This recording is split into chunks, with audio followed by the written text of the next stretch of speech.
a lot of car enthusiasts are familiar with body kits and some of Mhm. those things, but tuning at large, there's been people saying that like with EVs, tuning is over, there's no more.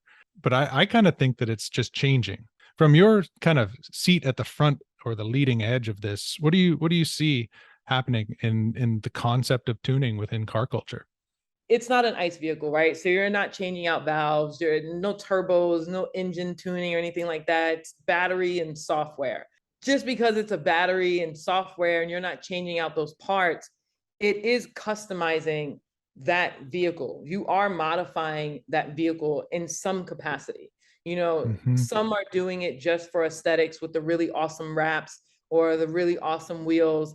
But then there are others that are still tuning it for performance. Like they're fast cars, right? But there is Yeah. room left for tuning it from a performance side of the house. There's companies out there that are making performance only parts and helping others build EV race cars. So to your point, and I say this often, is that it's not that tuning is dead, it's just different now.